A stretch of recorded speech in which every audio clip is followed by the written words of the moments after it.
The original Ghostbusters movie, holistic people might focus on Bill Murray's comedic aspect. They might focus on the aspect of starting a small business. But when you get down to it, it's all about paranormal research. Because the guys don't save the world by just going in and exploding things, although there is an explosion because movies. But the entirety of the movie is built on research. It's magnificent because that is the autistic way. We want to learn more. We are hungry for knowledge.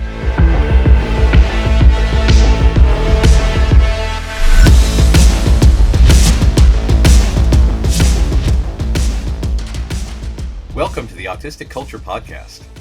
Each episode, we dive deep into autistic contributions to society and culture by introducing you to some of the world's most famous and successful autistics in history. Before we get started, a quick disclaimer on how we use the word autistic. The purpose of this show is not to diagnose the people or characters we discuss as autistic. While some may have announced being autistic, what we're sharing here is our observation of what is representative of autistic culture. It can sometimes be difficult for autistic people to celebrate our natural tendencies and traits due to the perception of autism as a disorder that needs to be fixed, a long history of damaging medical interventions to try and get us to fit in with mainstream culture, and protective masking skills many of us have developed to try to stay safe. Whether you are autistic or just love someone who is, your hosts Dr. Angela Loria, the linguistic autistic, and licensed psychological practitioner Matt Lowry welcome you to take this time to be fully immersed in the language, values, traditions, norms, and identity of Autistica. Episode 2, Ghostbusters is Autistic. Welcome to the Autistic Culture Podcast, the show where we go into deep dives and info dumps and explore the most interesting parts of autistic culture and share it with you, the loyal listener. My name is Matt Lowry. I'm here to tell you about all sorts of neat autistic stuff. And I am your Vanna White, I guess, today. I'll be waving and looking lovely. I know you've got a good story for me today. What do we get to talk about, Matt? Well, to get us started off, I think that I need to ask you, Angela, a few questions. Okay, I'm ready. Are you troubled by strange noises in the middle of the night? Do you experience feelings of dread in your basement or attic? Have you or any of your family ever seen a spook, specter, or a ghost? If the answer is yes, then don't wait another minute. Pick up your phone and call the professionals. Ghostbusters. Our courteous and efficient staff is on call 24 hours a day to serve all of your paranormal elimination needs. We're ready to believe you. I feel better already. Ring, ring, ring, ring. What are we talking about? Today, we are going to talk about the autistic history and autistic legacy of the Ghostbuster franchise. The brainchild of Dan Aykroyd, who is a noted autistic person. And we are going to dive into all the elements that make Ghostbusters autistic, how Dan Aykroyd has influenced the franchise, influenced the fans, and expressed with the world what it means to be truly autistic. So, Dan Aykroyd... Wait, before you jump in, I have like a little bit of a half confession to make to you. Tell me. I did see Ghostbusters. I can sing the theme song, which I am sure will happen before this episode is out. But I saw it when I was 10 in the movie theater. I don't know a lot about Ghostbusters, and I certainly never knew there was anything autistic about it. It seemed like the most mainstream of mainstream culture. I thought we were supposed to be like the weird ones on the margins of the village. This is right in the middle of the village. Ghostbusters is as mainstream as it gets. A multi-million-dollar blockbuster, a franchise, currently a sub-company for Sony, dedicated to making lots and lots of Ghostbusters media in the future. Yes, it is fantastic that autistic people have influenced mainstream culture to this degree. Yeah. And this is one of the things that I really, really love about it, because as a kid growing up, I knew I resonated with Ghostbusters, but I couldn't really articulate why, because I love science, I love the supernatural, and with this being October, I think that it's a great time to talk about spooky stuff. But again, at the time, I could not identify why I resonated so closely with these characters. And it turns out that both Ray Stantz and Egon Spengler are canonically autistic, according to Dan Aykroyd. All right, we're going to do some strengths-based diagnostics. It's your sweet spot. Tell us Absolutely. why Ghostbusters is autistic. And I know you're going to tell me about Dan Aykroyd. So maybe we start with our guy, Dan. Dan Aykroyd is a prolific writer, actor, comedian. He worked on Saturday Night Live, had several movies, is still working in movies today. He and an avid podcast person himself. Dan, if you're listening, please call us. Who are you going to call? Oh, wait. Exactly. The Autistic Culture Podcast. That is the way. And he's spoken, especially to the Daily Mail, about how he was diagnosed in the 80s with Asperger's. Because even as a young kid, he had echolalia, where he repeated words and sounds. He stimmed through vocal stems, where he would make grunts and barks, which later comes into the movie. He talked about, quote, obsessions. But again, that's a very negative connotation to our passions. We love research. We love exploration of ideas. And let me guess, he was researching ghosts. Ghosts were his special interest. Ghosts and law enforcement. Right, shocker! Yeah, and old cars, because he's very much a gearhead.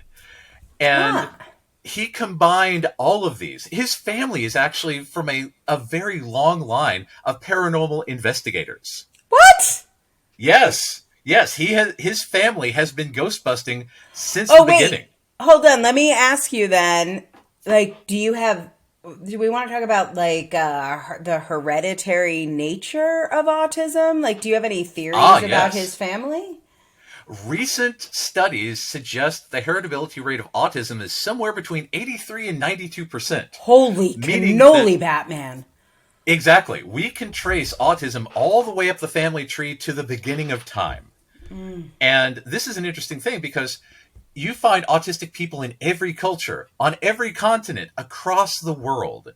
And because of that, we have this shared lineage, a different expression in different cultures, a different expression in different peoples. But you can always link together this autistic hyperconnected brain, where we love research, we love learning new things, we love investigations, we love the things that we are incredibly passionate about. And again, we have the autistic accent, which is a big thing that's going to come across the Ghostbusters series. Oh, and I'm excited about that. All of these big traits are present everywhere. And again, Dan Aykroyd shares them himself. So it's fascinating. I would love to know more about his family. I know that he's a big fan of Hans Holzer, a prolific paranormal investigator, a parapsychologist, who has investigated the Amityville Horror House and has written, I believe, 142 books. That sounds about right. He's my guy. We're going to have to do an episode on him. Yes, a prolific investigator. I really believe that Hans Holzer is one of us. And actually, he shows up later on in the Ghostbusters series too, which is a thing that we'll get to in a moment. But again, because Dan Aykroyd, his special interests were spirits, law enforcement, and old cars, we now have a franchise based around incarcerating ghosts and driving around in a classic Cadillac. Well, yep, there you go. Special interests at work and making millions of dollars for sure. Hundreds of millions of dollars. A great deal of money in both film, cartoons, and advertising. So, and merchandising.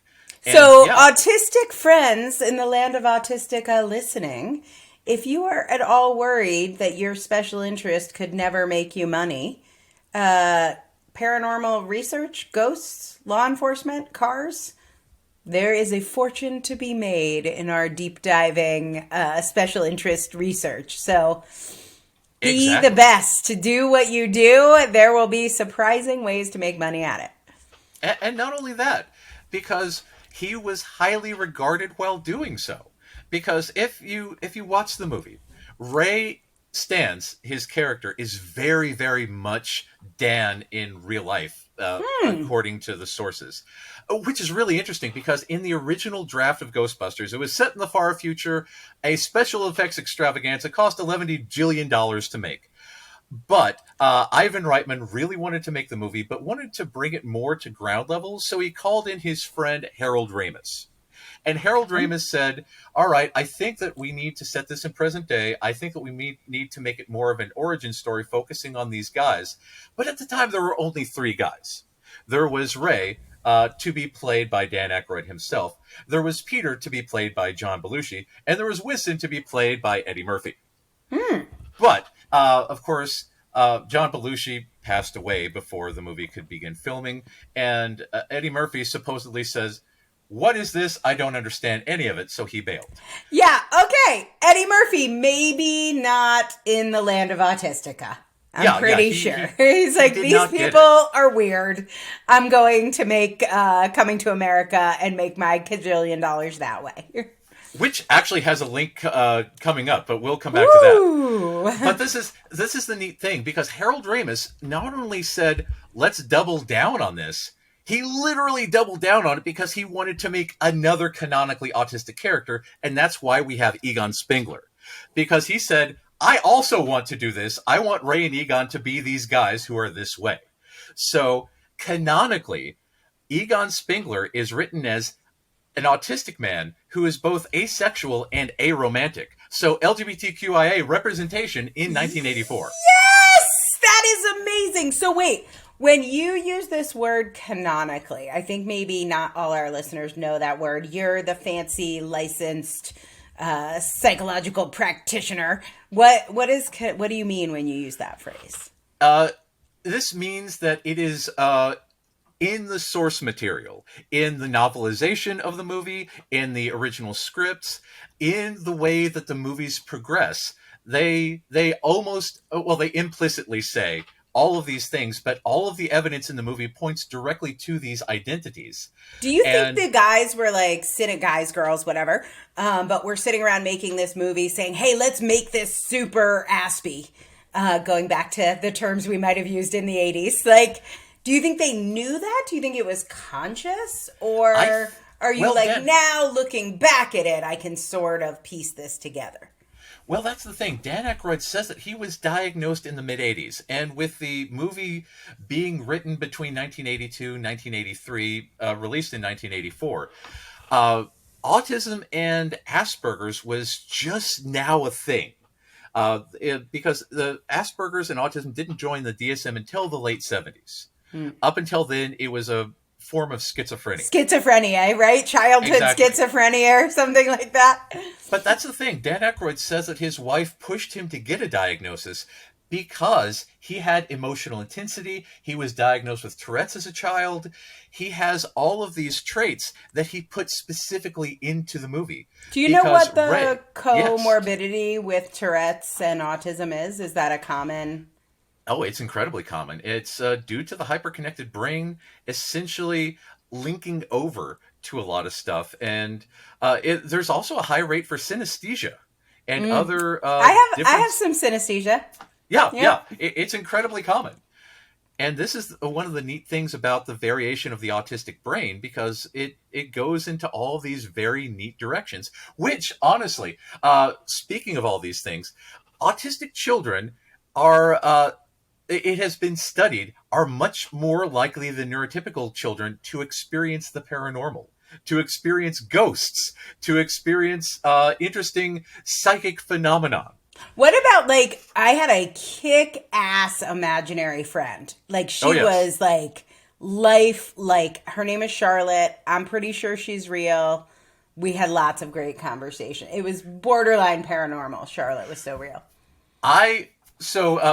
Which actually, so in the beginning of Ghostbusters, Peter Venkman is giving Bill Murray's character is giving a test of psychic awareness to two people, trying negative reinforcement on ESP potential. He uses these cards that have a circle, a square, a plus sign, wavy lines, and a star. These are called Zener cards. They were developed, I believe, in the 40s by a psychologist named Zener in order to specifically study ESP potential. He was at Harvard.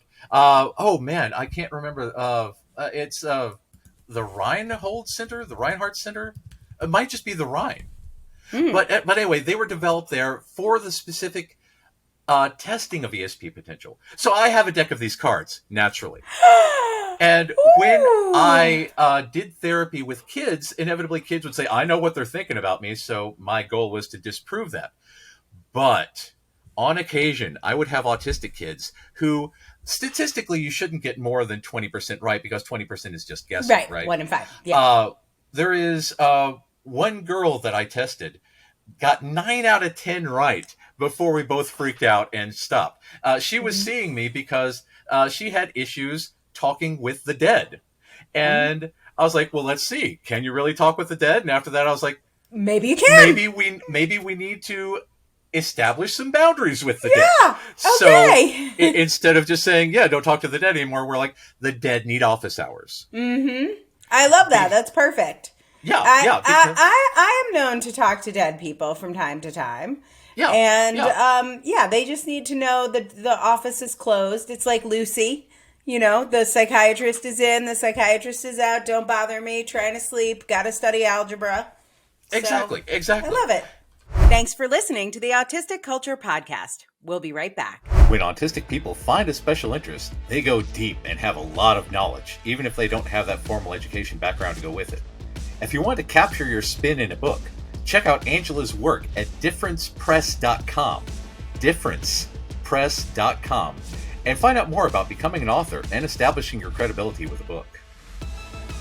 And this is the neat thing about the autistic brain because, again, Dan Aykroyd has talked about experiencing this paranormal phenomenon and wanting to learn more about it and why it happens and how it happens.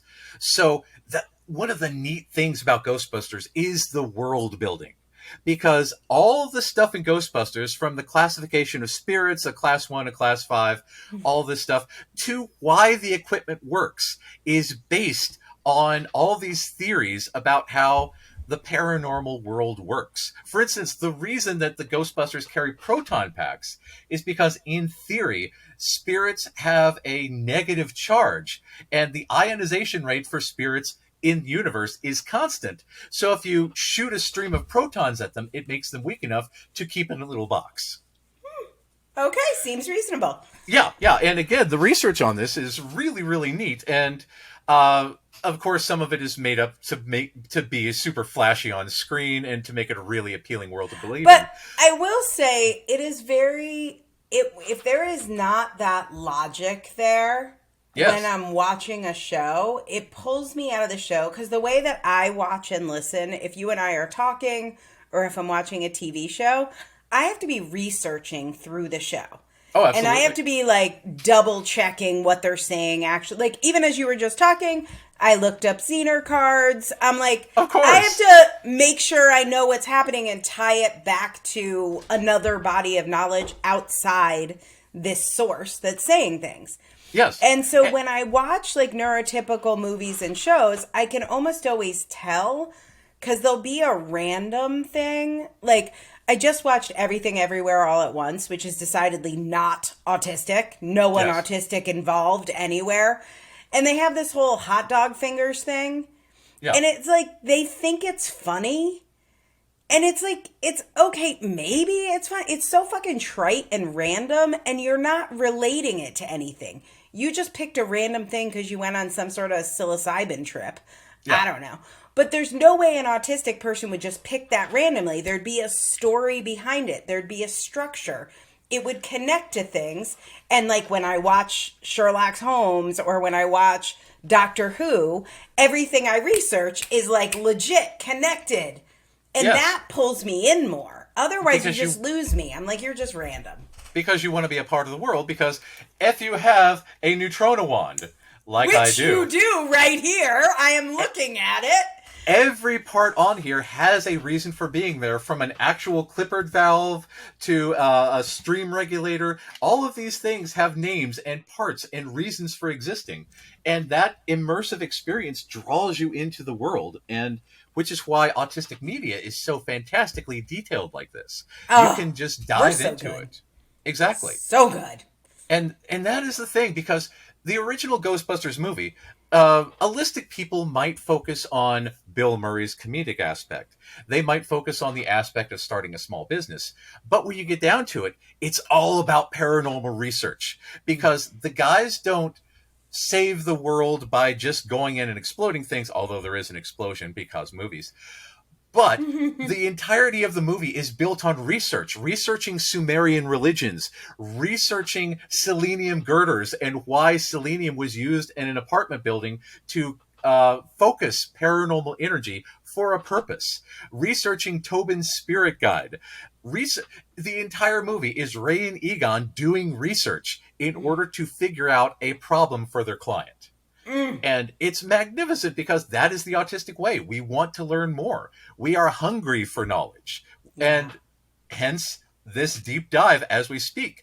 And what is really interesting is Ghostbusters 2 is fairly underrated. It's the sequel. People say, oh, yes, it's very similar to the first. But we autistic people have interoceptive difficulties. Interoceptive difficulties is a phrase which means we have a hard time telling what's going on inside of us, and that includes figuring out our emotions, because rather than feeling our emotions and able to identify our emotions, we tend to cognitively process emotions. We are very logical about what we're feeling. We look around the outside and say, I'm feeling very jittery inside, and there's a lot of noise going on. I must be very noise sensitive. Or, I'm yelling at people. I'm very angry. Have I eaten today? I have not. That must be a thing. Hungry. Exactly. So Egon, being the researcher that he is, spends the entire movie researching emotions, because he has a difficult time with emotions. Yeah. He spends the movie learning how to smile, learning how to joke more in a very Terminator-esque fashion. But the entire movie is based on psychomagnetheric slime. Okay. Which is based on Dan's research about how ectoplasm exists and the manifestation of negative emotions in a physical way. But this manifestation of negative emotions in a physical way also influences people, causing holistic people to have very intense emotions out of nowhere, just like Dan does, just like autistic people do. Because we might not always know why we're mad. We might have these environmental factors affect us and we don't realize it. Yep. And Ghostbusters 2 is about the autistic experience of getting frustrated, getting angry, getting anxious out of nowhere and trying to make sense of this. Yeah, let me tell you, when there is a rattle in a car, my car, a cab driver's car, any car, a train, I have so much trouble carrying on a conversation that now I know what that is. Like, I just pull over and find the rattle. It doesn't matter. But before I knew what that was, I was always in bad moods in cars. And just even being able to recognize it now, like if it's a cab and I can't fix it, at least I can say to the person I'm with, I'm going to be acting irrationally, so I'm going to stare at my phone right now, or do something else. Like for me, writing, I'm the linguistic autistic, so like writing can calm down my nervous system, but trying to have a conversation, we're going to lose. I'm not going to be with you. So I love that the research that goes into that of him identifying it, because it took me like 10 years to figure that out. Yeah, and by this time, it was 1989, and he already had the diagnosis. And one of the reasons he went for a diagnosis is because of the big emotions. So he puts this into his screenplay as a form of therapy to get it out there and to explain himself to the world, as to say, I've got these big feelings. I don't know why. It's something I'm working on. Mm-hmm. So cool. Yeah. So that comes up in Ghostbusters 2? Yes. Okay. And a through storyline that I forgot to mention is that, so the original actor slated to play Louis Tully was John Candy. John Candy wanted to play this character as a Lothario, a version of his Second City character, Johnny LaRue. He wanted to play this character as German with big German shepherds and all this other stuff. And the guys on the movie said, no, that's not the route. So Rick Moranis comes in and he says, I've got a different take for the character. I want to be a very nerdy accountant. Yes, we love Rick Moranis being nerdy. Yes, thank you. You got that nailed. And what is really neat is he apparently ad-libbed a lot of his lines in a very autistic accent. Because both he and Dan Aykroyd, Harold Ramis, to a certain extent, have the autistic accent, but Dan Aykroyd has the autistic accent throughout the movie. So does Rick Moranis. And Rick Moranis has this all the way through Ghostbusters 1 and 2, becoming a really exaggerated autistic person. Knowledge of tax laws. He invites clients to his party as a tax write-off because he doesn't have friends. He talks to them about tax law. Yeah, exactly. His life is consumed by work. That's all he can talk about. Huh. Yes, a very, very autistic representation. And he joins the guys as their tax lawyer because he wants to have more adventures with them, but that's how he relates to them. And yeah. And by the way, if you haven't heard Matt talk about the autistic accent, we talked about it on episode 1. So go back and listen if you haven't. Can you do like this? I'm putting you on the spot, but can you do a little impersonation of the autistic accent, maybe from Ghostbusters? So for contrast, the allistic accent is when I talk very smooth and very fluid. My voice goes up and down to keep people engaged, and I stop when there's a comma or a period. But autistically speaking, I talk kind of fast, I talk kind of flat, and I move a lot, and I talk like this, and I get a whole bunch of stuff out once, and then I forget to breathe because of a very long sentence, and I have to say a thing, and then we don't pay attention to our bodies needing to breathe because we don't listen to our meat bodies. We are ghosts in a meat suit. More important things to think about than breathing. Exactly. So we have so much stuff that we want to get out. And if you listen to Rick Moranis' performance at the party scene in the first Ghostbusters, he does this to a T, and it's incredibly hard to mimic. Because again, if you look at people portraying autistic people, there is something a little off about it. You know that they're deliberately being nerdy. You know that they're deliberately being awkward. Which, again, this is a thing that comes up in the third Ghostbusters movie, the reboot that Paul Feig did. Paul Feig has some autistic credibility given his work on Freaks and Geeks. I really believe that Kate McKinnon is one of us because she has she has a very native autistic accent. All of her work is very intense. She masks so well that she dives into her characters. I believe that Kristen Wiig could potentially also be one of us. But Melissa McCarthy has an autistic nephew by way of Jenny McCarthy.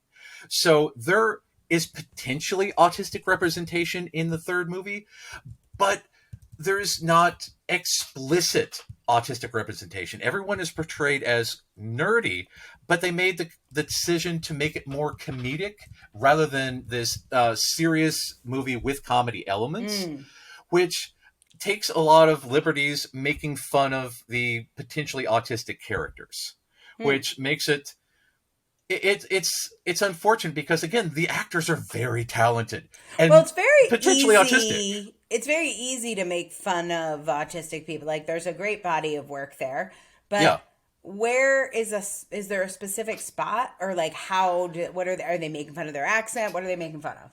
Making fun of their credibility, making fun of Kristen Wiig's character being socially ignorant, especially when hiring their assistant. She is unable to maintain relationships with men, so she is very hormonally inclined, shall we say, which leads to poor decision making. But again, I do believe that Kate McKinnon was given somewhat free reign to do whatever she wanted with her character, which makes epically autistic. But and again, the comedy is the comedy supersedes all of the world building that Dan Aykroyd built. Yeah. And that's when you don't have the world building, when you're not grounded in that, the comedy doesn't land. So I believe that the intentions were good. I believe that the casting was great. But I don't believe it had the autistic element that it needed. Okay, we're going to take a quick break. We'll be right back.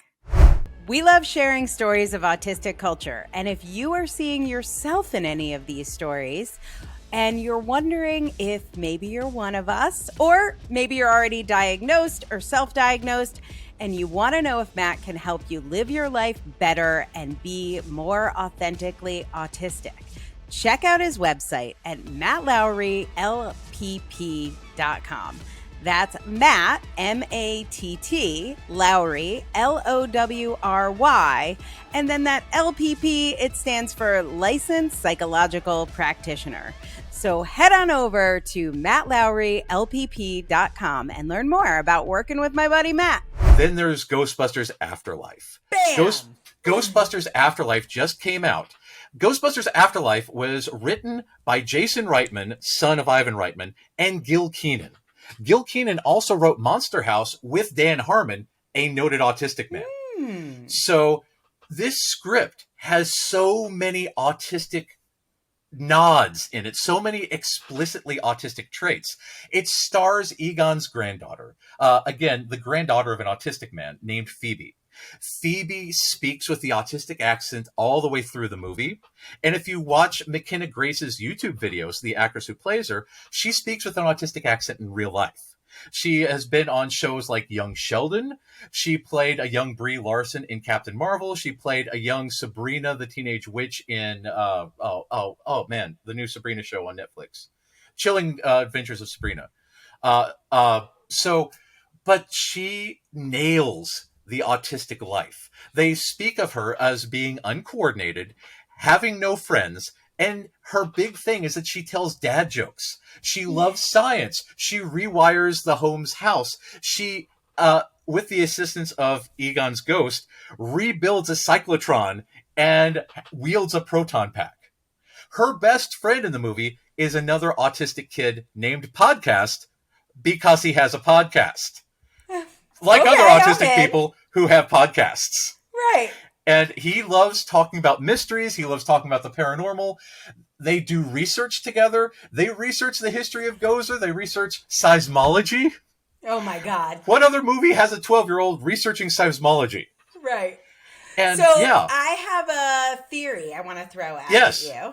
That maybe I'll argue this for the first Ghostbusters, but definitely for the third, it's autism through a strengths-based lens. Yes. The second Ghostbusters, still an autistic franchise, but more of through that, like, pathological lens, or the, like, how would you describe that?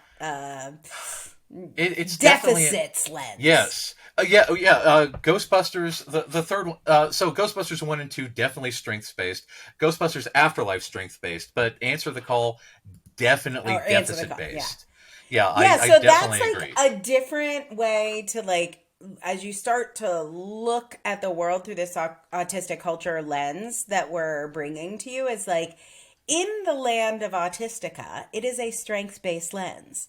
Like, we look at autism through, like, what is awesome about it. Now, that's not to say there aren't some things that people want to work on, because we're humans, so we work on lots of things, and we try and get different outcomes, and we use our strengths to get those outcomes.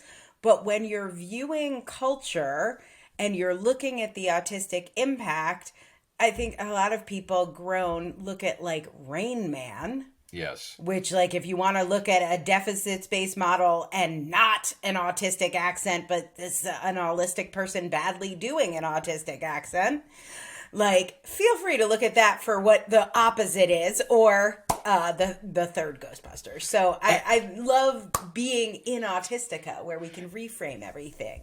And that's the brilliant thing about the end of Ghostbusters Afterlife, because it is revealed that despite their brilliance, despite Egon's brilliance and ability to create this equipment, despite Ray's brilliance in his research, they both have holistic support.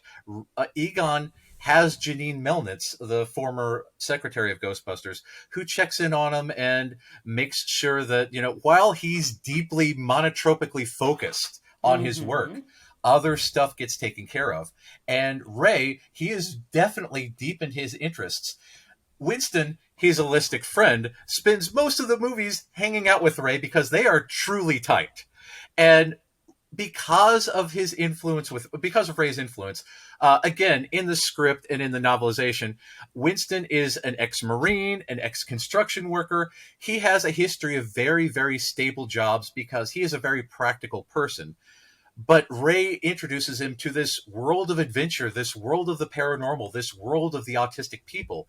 And in return, he finances Ray's bookshop because he's become a multi-millionaire with his work ethic. And this synergy, this symbiosis allows the holistic and the autistic people to bond and become something bigger than either of them could have ever become before. And that's just the thing that warms my heart about this, because that shows that the future of this franchise is not only focusing on the autistic people, but how the autistic and the holistic people bond together to make something greater than either of them could have ever had before. And that is the future of our franchise, too. Absolutely. I mean, that's really the secret and why we're sharing so much about autistic culture through this strengths-based lens is like holistics that are listening. Maybe you love someone who's autistic, or you're just curious about what we're doing here, or you love Ghostbusters. Is like when holistics can see us more clearly. Like we're living in this holistic world and neurotypicalis. So we've had to learn more about them, but most holistics don't have to learn more about us unless you love someone, maybe have a child or a partner that's autistic. And when we come together, some pretty awesome things happen. I definitely need the support from my team in my business. They all know I'm autistic. I talk on TikTok about having an autistic boss. But I need holistic people. I'm not an exceptionalist. I don't want to live in a land of only autistic people, but I would like to live in a land where people view autism through this strengths-based lens. Yeah, and it does. And again, Winston is brought into this whole new world and is he enjoys it. He becomes more successful because of it. And if we can get more holistic people into the land of Autistica and talk about how great it is, they might want to stick around with us. Yeah, we got lots of research to offer up, and then you could go make millions of dollars. Exactly. That's the way to go. Wow. Well, I have one question for you. Yes. Who are you going to call? Ghostbusters! I thought that might have been your answer. All right, your turn to ask me the question of the week. So, let's see here. What is one thing that you loved about being autistic this week?